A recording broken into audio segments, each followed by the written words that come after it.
कृपालपुत्री मोहि पाता मति अनुरूप करो हित दाता जो आपन चाहे कल्याणा सुज सुमति शुभ गति सुख नाना तो कर नारी लाल गुसाने सजहु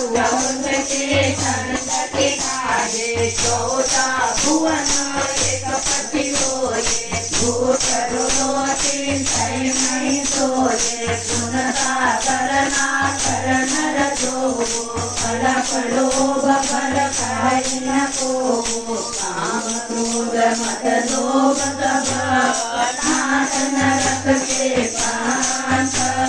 सब पर हरि रघु